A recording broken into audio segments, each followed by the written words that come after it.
नमस्कार दोस्तों, स्वागत है आप सबका हमारे हिंदी ज्ञान बोध चैनल पर। दोस्तों, हम 2000 प्रश्नोत्तरी की सीरीज़ कर रहे थे, जिसमें अब तक हमने 650 प्रश्नों के ऊपर मॉक टेस्ट लगा लिया था। अगर आपने वो मॉक टेस्ट अटैम्प्ट नहीं किया तो अटैम्प्ट करिए और अपनी तैयारी को परखिए। मैंने अलग से प्लेलिस्ट बना दी है। तो आज हम 651 से 700 प्रश्नों के ऊपर मॉक टेस्ट करेंगे। तो चलिए आज का मॉक टेस्ट शुरू करते हैं, ज़्यादा समय बर्बाद ना करते हुए। प्रश्न है, विलायती यात्रा किसकी रचना है? ये 4 विकल्प दिए हैं, तो आप सही उत्तर बताइए। तो इसका सही उत्तर हो जाएगा प्रताप नारायण मिश्र। अगला प्रश्न है, भारतेंदु हरिश्चंद्र की यात्रा वृत्त विषयक रचनाएं किस पत्रिका में प्रकाशित हुई थी? ये 4 विकल्प दिए हैं, सही उत्तर बताइए देख के। दोस्तों, मैं इनके विकल्प नहीं पढ़ूंगी, नहीं तो वीडियो बहुत लंबा हो जाएगा। मैं विकल्प नहीं पढ़ती हूँ, फिर भी वीडियो 18-19 मिनट का हो जाता है। तो सोचिए अगर मैं विकल्प पढ़ूं तो कितना लंबा वीडियो जाएगा ये। तो आप विकल्प को खुद से पढ़ के इसका उत्तर बताइए। इसका सही उत्तर हो जाएगा कवि वचन सुधा। अगला प्रश्न, लंका यात्रा का विवरण किस रचनाकार ने लिखा? ये 4 विकल्प दिए हैं, सही उत्तर बताइए। लंका यात्रा का विवरण किस रचनाकार ने लिखा है? तो इसका सही उत्तर हो जाएगा गोपाल राम गहमरी। अगला प्रश्न, मेरी कैलाश यात्रा में सत्यदेव परिव्राजक ने कहां से कहां तक की यात्रा का विवरण प्रस्तुत किया है? ये 4 विकल्प दिए हैं, विकल्प देख के सही उत्तर बताइए। कहां से कहां तक की यात्रा का विवरण प्रस्तुत किया है? तो ये किया है काठगोदाम से तिब्बत तक की यात्रा का विवरण प्रस्तुत किया है। अगला प्रश्न, यायावरों के मार्ग निर्देशन के लिए राहुल साकृत्यायन ने किस पुस्तक की रचना की है? किस पुस्तक की रचना की है?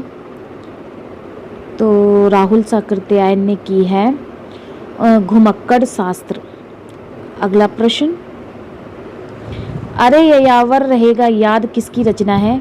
तो अभी पीछे प्रश्न हमने पढ़ा था, तो इसका सही उत्तर हो जाएगा राहुल साकृत्यायन। अगला प्रश्न, यात्रा वृत्त के लेखक के रूप में इनमें से कौन प्रसिद्ध है? तो इसका सही उत्तर बताइए। यात्रा वृत्त के लेखक के रूप में इनमें से जो प्रसिद्ध है यात्रा वृत्त के लेखक में, तो वो है अगे। अगला प्रश्न, उड़ते चलो किसकी रचना है? उड़ते चलो रचना है राम वृक्ष बेनीपुरी की। अगला प्रश्न, इनमें से कौन सी रचना राहुल साकृत्यायन द्वारा नहीं लिखी गई है? बोल रहा है नहीं लिखी गई है। तो राहुल साकृत्यायन की रचना बतानी है, जो नहीं है वो है पैरों में पंख बांधकर। अगला प्रश्न, जय अमरनाथ यात्रा वृत्त के लेखक कौन है? जय व्रत अमरनाथ के लेखक कौन है बताइए। तो ये हैं यशपाल जैन जी। अगला प्रश्न, इन यात्रा संस्मरणों में निर्मल वर्मा की रचना कौन सी है? कौन सी है निर्मल वर्मा की रचना? तो इसका सही उत्तर होगा 4 विकल्प में से छीड़ों पर चांदनी। अगला प्रश्न, विष्णु प्रभाकर का यात्रा वृत्त इनमें से किस शीर्षक से प्रकाशित हुआ?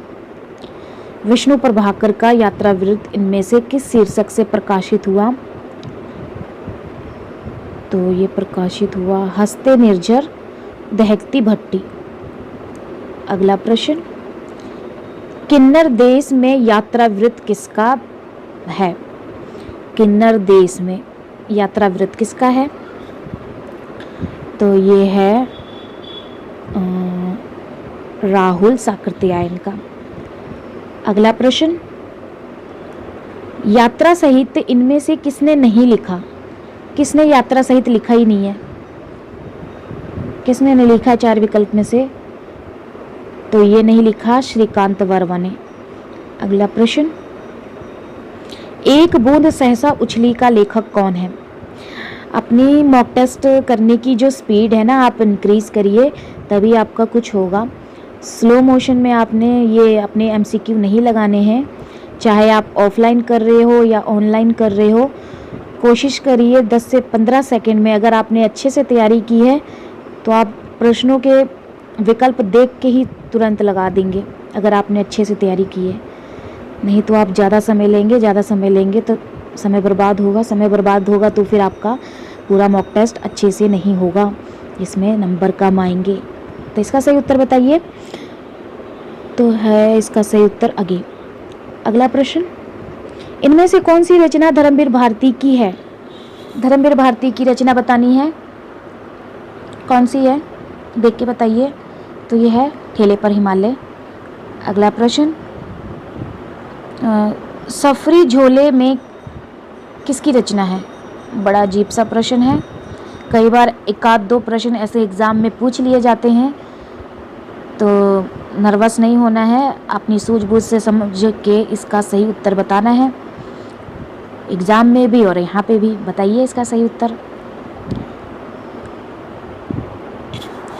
ऐसे प्रश्नों को डील करने का मैं एक हिंट दूं तो वो है सुमित्रानंद पंत। तो ऐसी रचना तो उनकी हमने पढ़ी नहीं है, ज़्यादातर सुमित्रानंद पंत, धर्मवीर भारती आगे की तो रचना पूछी ही जाती हैं।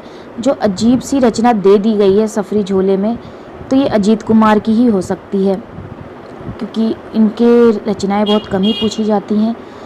तो एजुकेटेड गेस लगा के भी हम ऐसे प्रश्नों के सही उत्तर छांट सकते हैं।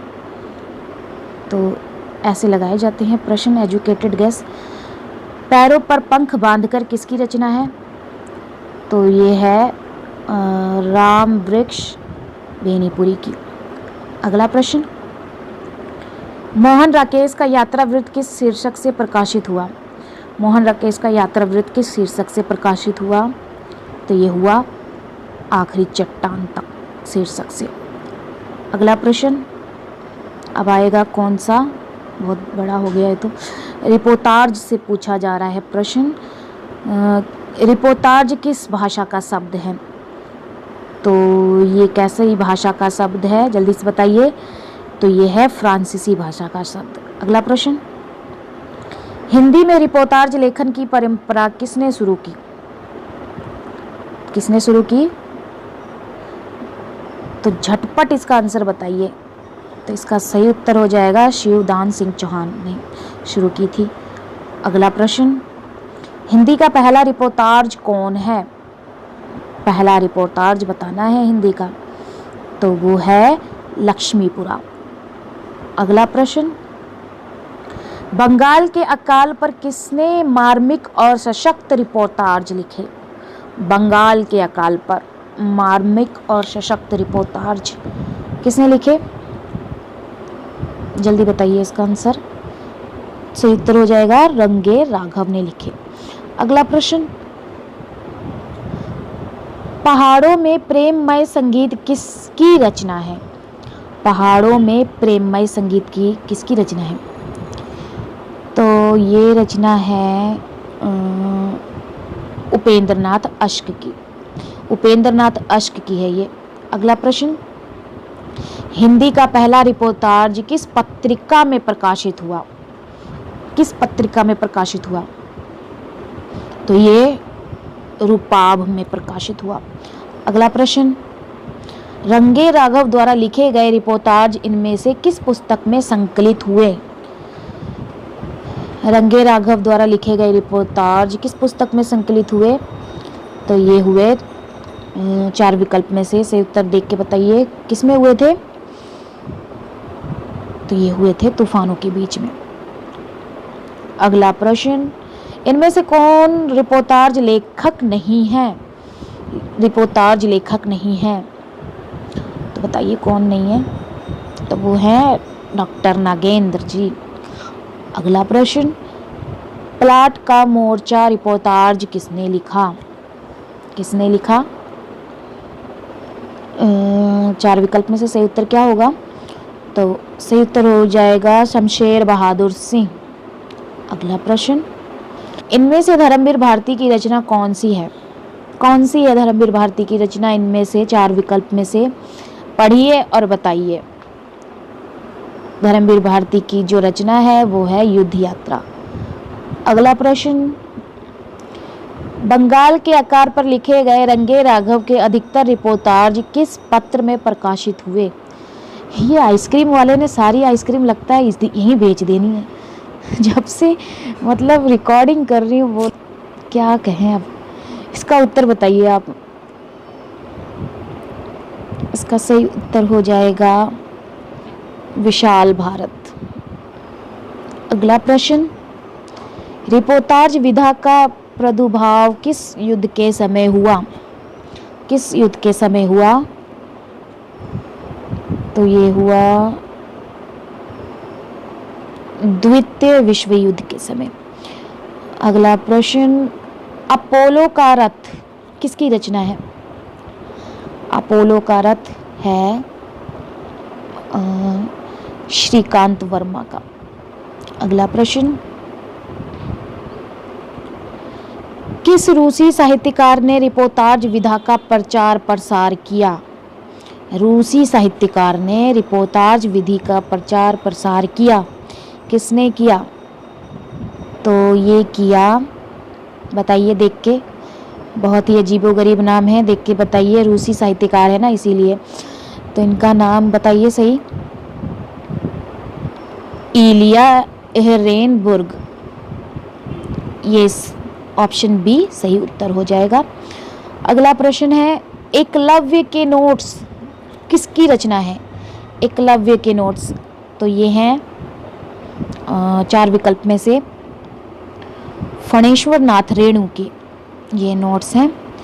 अगला प्रश्न आ रहा है अब कौन सा?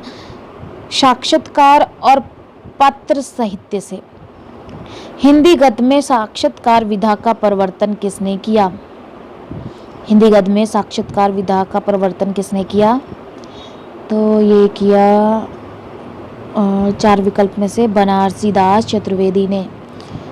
अगला प्रश्न, प्रथम स्वतंत्र पुस्तक कौन सी है? कौन सी है स्वतंत्र पुस्तक? तो वो है कवि दर्शन। अगला प्रश्न, प्रेमचंद्र जी के साथ 2 दिन रचना किसकी है? प्रेमचंद्र जी के साथ 2 दिन रचना है बनारसी दास चतुर्वेदी की। अगला प्रश्न, किस पत्रिका में हम इनसे मिले थे? हम इनसे मिले थे शीर्षक स्थायी स्तंभ के अंतर्गत साक्षात्कार प्रकाशित हुए। तो किस पत्रिका में? तो ये पत्रिका कौन सी है? 4 विकल्प में से चारों विकल्प में पत्रिकाएं दी गई हैं। तो किस पत्रिका में हम इनसे मिले थे शीर्षक स्थायी स्तंभ के अंतर्गत साक्षात्कार पत्र प्रकाशित हुए? तो ये हुए थे नई धारा में। अगला प्रश्न, इन खतों से खुशबू आती है पत्र संग्रह में संग्रहित पत्र किसके नाम से हैं? 4 विकल्प में से सही उत्तर कौन सा होगा? किसके नाम से संग्रहित थे? तो ये शंकर दयाल सिंह के नाम से। अगला प्रश्न, अंग्रेजी में लिखित पत्र संग्रह पिता के पत्र पुत्री के नाम। अंग्रेजी में लिखित पत्र संग्रह पिता के पत्र पुत्री के नाम किसके पत्र संकलित हैं? तो ये हैं जवाहरलाल नेहरू के। अगला प्रश्न, औरंगजेब के ऐतिहासिक पत्रों का संकलन किस शीर्षक से हुआ था?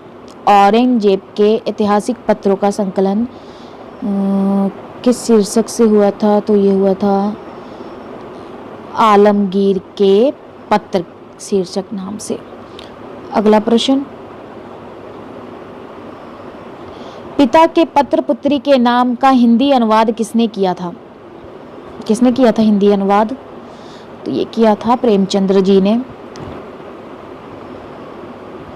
अगला प्रश्न,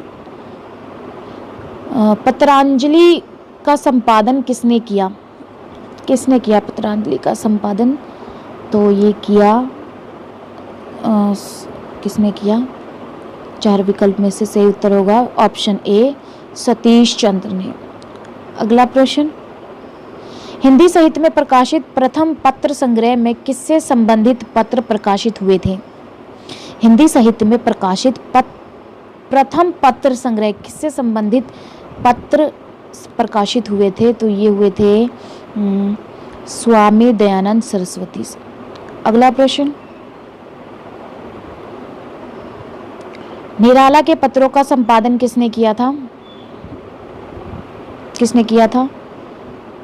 तो ये किया था जानकी वल्लभ शास्त्री ने। अगला प्रश्न, दो भागों में प्रकाशित चिट्ठी पत्री में किस रचनाकार के पत्र संग्रहित हैं? दो भागों में प्रकाशित चिट्ठी पत्री में किस रचनाकार के पत्र संग्रहित हैं? तो ये संग्रहित हैं दो भागों में प्रेमचंद्र रचनाकार के पत्र संग्रहित हैं। अगला है, फाइल और प्रोफाइल पत्र संग्रह का संपादन किसने किया? फाइल और प्रोफाइल, तो ये किया पांडेबेचन शर्मा उग्र ने। अगला प्रश्न, पंत के 200 पत्र बच्चन के नाम नामक पत्र संग्रह के संपादक कौन है? तो इसका सही उत्तर हो जाएगा हरिवंश राय बच्चन। अगला प्रश्न, काका कालेलकर द्वारा संपादित पत्र संकलन कौन सा है? काका कालेलकर द्वारा पत्र संकलन है संपादित बापू के पत्र। आखिरी और अंतिम प्रश्न है, बड़ों के प्रेरणादायक कुछ पत्र शीर्षक से पत्रों का संपादन किसने किया? किसने किया? तो ये किया बड़ों के प्रेरणादायक कुछ पत्र शीर्षक से पत्रों का संपादन किया वियोगी हरि ने। तो ये थे 50 प्रश्न। आपके कितने प्रश्न सही हुए कमेंट सेशन में कमेंट करके ज़रूर बताइएगा और वीडियो को एक लाइक कर दीजिए। तो चलिए फिर मिलते हैं एक नई वीडियो में एक नए टॉपिक के साथ। धन्यवाद।